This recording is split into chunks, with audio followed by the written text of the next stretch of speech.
ഞാൻ കൃഷ്ണവാര്യര്, കോഓപ്പറേറ്റീവ് ബാങ്കിന്റെ മാനേജരാ. മന്ത്രിയുടെ അടുത്ത സുഹൃത്താണ്. ഒന്ന് കണക്ട് ചെയ്തു തരും. ഓക്കെ.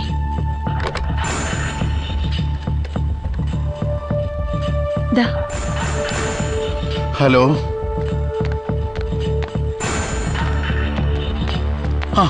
സഖാവിനെ ഞാൻ എത്ര ദിവസമായി മൊബൈലിൽ ട്രൈ ചെയ്യുന്നു. ഒരാഴ്ചയായി ഞാൻ അതും പറഞ്ഞ് പിടിച്ചു നിൽക്കുക. സൊസൈറ്റിക്കാര് കടമടച്ച് തീർത്തപ്പോ സെക്യൂരിറ്റി ആയിട്ട് തന്ന ചെക്ക് തിരികെ ചോദിച്ചു.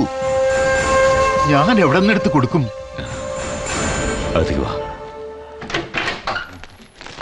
ഒരു 5 മിനിറ്റ് എല്ലാവരും ഒന്ന് പുറത്തേക്കിരുന്നേ.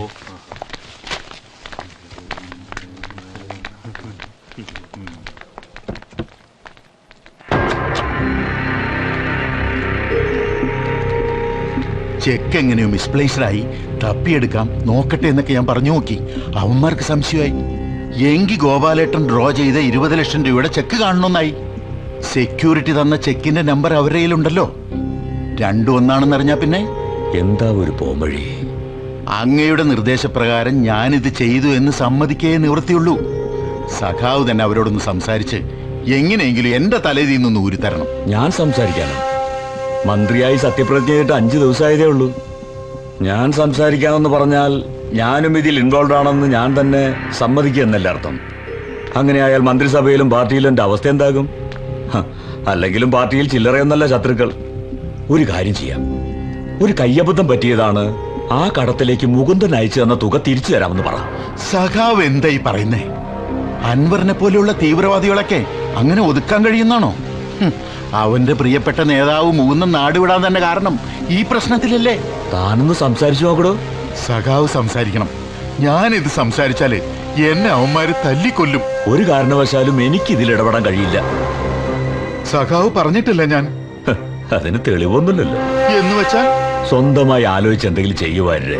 ഞാനിവിടെ 100 കൂട്ടം പ്രശ്നങ്ങളില്ല. നാളത്തെ സ്വീകരണത്തിന്റെ കാര്യം തന്നെ എന്നുവെച്ചല്ലേ, നമുക്ക് പിന്നെ കാണാം.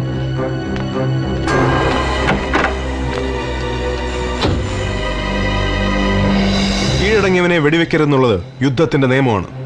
അതുകൊണ്ടാണ് നീചനും നികൃഷ്ടനുമായി ഈ നാറിയെ വെട്ടി നുറുക്കാത്തത്. സഖാവ് കരുണനൊരുക്കിയ കെണിയിൽ വീണ് നമ്മുടെ പ്രിയപ്പെട്ട മുകുന്ദേട്ടൻ എവിടെയോ കിടന്ന് അലയുകയാണ്. ഈ പ്രശ്നം എത്രയും പെട്ടെന്ന് അറിയിക്കേണ്ടവരെ അറിയിക്കണം. വാര്യർക്കെതിരെ വഞ്ചനാക്കുറ്റത്തിന് കേസ് കൊടുക്കണം. മാത്രമല്ല, പാർട്ടിയെ സ്നേഹിക്കുന്ന ചെമ്മണ്ണൂരിനെ സഹാക്കൾ ആരും തന്നെ മന്ത്രി കരുണൻ ഇന്നത്തെ സ്വീകരണത്തിൽ പങ്കെടുക്കാൻ പാടില്ല. അതൊന്നും ശരിയായ നടപടിയല്ല. പാർട്ടി അണികളുടെ കഠിനാധ്വാനത്തിന്റെ ഫലമായി വൻ ഭൂരിപക്ഷത്തോടെയാണ് നമ്മൾ അധികാരത്തിൽ വന്നിരിക്കുന്നത്. ചെമ്മണ്ണൂരിനൊരു മന്ത്രിയെ കിട്ടിയിരിക്കുന്നത്. ഒരു ബാങ്ക് മാനേജർ പറയുന്നത് കേട്ട് വിശ്വസിച്ച് മന്ത്രിയുടെ സ്വീകരണ യോഗത്തിന് പോവാതിരിക്കുന്നതൊന്നും ശരിയായ നടപടിയല്ല. തെറ്റിയതോൻ മന്ത്രിയായാലും തന്ത്രിയായാലും ശിക്ഷ അനുഭവിച്ചേ പറ്റൂ. ഇതിപ്പോ കുത്തിപ്പൊക്കിയ പാർട്ടിക്ക് സർക്കാരിന് ക്ഷീണമാണ്. പുത്തരി തന്നെ കല്ല് കടിച്ചു എന്നും പറഞ്ഞ് പ്രതിപക്ഷം ആഞ്ഞടിക്കും. അടിക്കട്ടടോ. പാർട്ടിയിലെ കള്ളനാണയങ്ങളെ പുറത്തു കളഞ്ഞാലേ പാർട്ടി ശുദ്ധീകരിക്കപ്പെടൂ. ഇങ്ങനൊരു മന്ത്രി പാർട്ടിക്കും വേണ്ട, ചെമ്മണ്ണൂരിനും വേണ്ട. അത് സഖാവ് മാത്രം തീരുമാനിച്ചാ പോരല്ലോ. ഇത് അൻവറിന്റെ മാത്രം തീരുമാനമാണെന്ന് ആര് പറഞ്ഞു? സൊസൈറ്റി ഗോപാലൻ എന്ന പാവം മനുഷ്യനെ നിങ്ങളൊക്കെ മറന്നു. ഒരു കള്ളനായിട്ടാണ് അയാൾ മരിച്ചത്. ഒരു കാലത്ത് ഗോപാലനായിരുന്നു ഇവിടുത്തെ പാർട്ടി. അയാളെ ചതിച്ചവൻ ഒരു നിമിഷം പോലും ഈ പാർട്ടിയിൽ തുടരാൻ യോഗ്യനല്ല. ഒരുപാട് പഴങ്കഥയൊന്നും പറയണ്ട മാഷേ. ഈ ഘട്ടത്തിൽ പാർട്ടിയുടെ പ്രതിച്ഛായ തകർന്നുകൂടാ. നമുക്ക് എല്ലാറ്റിലും വലുത് പാർട്ടിയാണ്. എല്ലാറ്റിലും വലുത് ജനങ്ങളാണ്. ജനങ്ങൾക്കു വേണ്ടി ജനങ്ങൾ ഉണ്ടാക്കിയതാണ് പാർട്ടി. അവരെ അർഹതയുള്ളവർ ഭരിച്ചാൽ മതി. ഈ തെണ്ടി മറ്റാരുടെ ഏജന്റാണ്.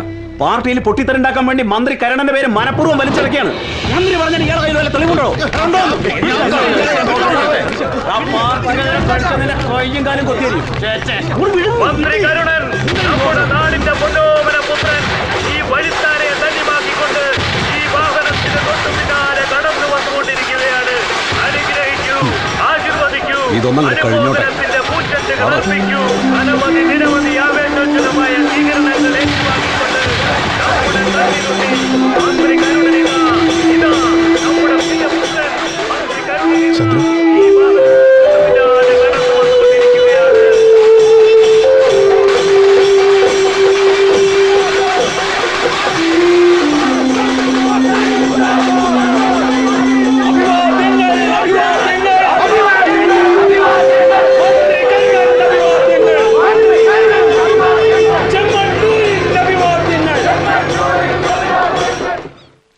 മാഷെ, നമ്മൾ എന്തായാലും സെക്രട്ടേറിയറ്റിൽ വിവരം അറിയിക്കണം. അതുകൊണ്ടൊന്നും പ്രയോജനം ഉണ്ടാവുമെന്ന് തോന്നുന്നില്ല. കരുണനെ കുറ്റക്കാരനാക്കാൻ എന്ത് തെളിവാണ് ഉള്ളത്? മാനേജർ വാര്യരുടെ മൊഴി തെളിവല്ലേ? പാർട്ടി തെളിവെടുപ്പെടുത്തുമ്പോ വയറിൽ കൂറുമാറിയ ആ, എങ്കിൽ വാര്യരെ പിന്നെ ജീവനോടെ ആരും കാണില്ല. അങ്ങനെ ചെയ്താൽ കരുണൻ എന്നേക്കുമായി രക്ഷപ്പെടും.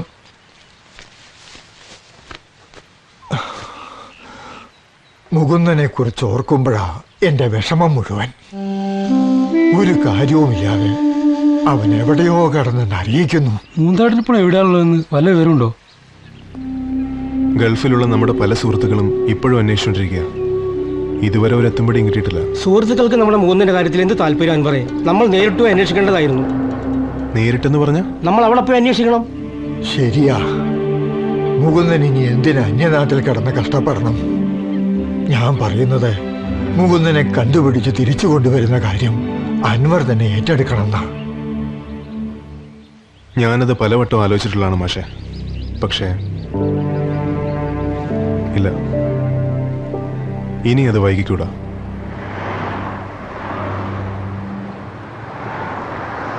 ഹലോ, ഇപ്പൊ എവിടെ എത്തി? ആ, ഹലോ ഹലോ, ദാ ഇവിടെ. അൻവർ. ഞാൻ മായ. മനസ്സിലായി. വഴി കണ്ടുപിടിക്കാൻ കുറച്ച് ബുദ്ധിമുട്ടിയില്ലേ? ആ, കുറച്ച്. ഒന്നും കൊടുത്തു വിടണ്ട നമ്മയോട് പല പ്രാവശ്യം പറഞ്ഞതാ. കടുമാങ്ങാച്ചറ ഇവിടെ കിട്ടാത്ത സാധനം അമ്മയുടെ വിചാരം. വെറുതെ ഓരോരുത്തരെ ബുദ്ധിമുട്ടിക്കാൻ. നാട്ടിലുള്ളവർക്ക് ഇങ്ങനെയൊക്കെയല്ലേ സ്നേഹം കാണിക്കാൻ പറ്റൂ. ഇത് കേടുകൂടാതെ കുറെ കാലം ഇരിക്കുന്ന അമ്മ പറഞ്ഞിരുന്നു.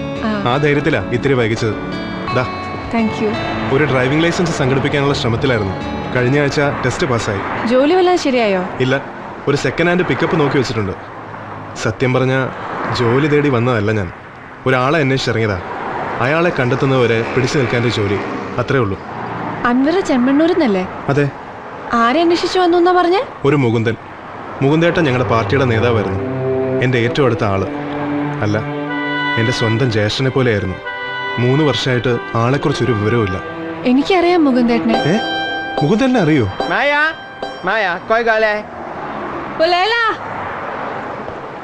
ഇന്ന് കുറച്ചധികം പേഷ്യൻസ് ഉള്ള ദിവസാ. വൈകിട്ട് അബ്രയിൽ വരും. ശരി.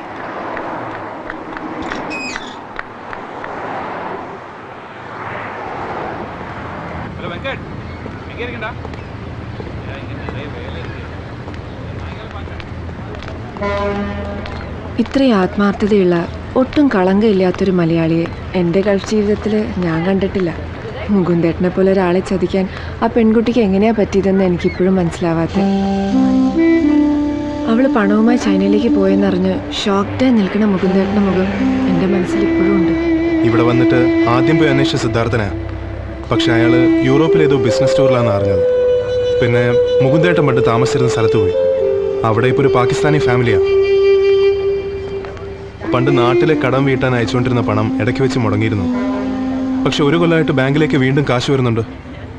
വെസ്റ്റേൺ യൂണിയൻ വഴിയാണ് കാശ് വരുന്നത്. ആ ഒരു സൂചന വെച്ച് അബ്ബാസിനെയും കൂട്ടി ഞാനവരുടെ ഓഫീസിൽ പോയി അന്വേഷിച്ചു. പക്ഷെ മുകുന്ദേട്ടൻ്റെ പേരിൽ കാശ് അയക്കുന്നത് മറ്റാരോ ആണ്. ആ ഒരു ഐഡന്റിറ്റി വെച്ച് ഞാൻ അന്വേഷിച്ചെങ്കിലും എവിടെ എത്തിയില്ല. വണ്ടി ശരിയായാൽ അന്വേഷിക്കാൻ കുറച്ചുകൂടെ സൗകര്യം ഉണ്ടാവും. മുകുന്ദേട്ടനുണ്ട്, എവിടെയോ ഉണ്ട്. കണ്ടുപിടിച്ചേ പറ്റൂ. വരട്ടെ. ശരി.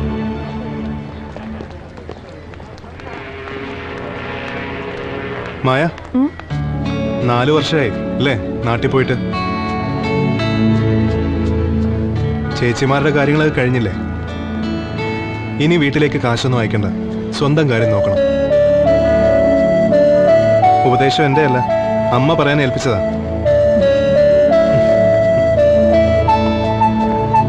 അൻവർ, ഞാൻ തന്ന വർഗീസിന്റെ നമ്പർ കയ്യിലില്ലേ? വിളിക്കാൻ മറക്കണ്ട. ആ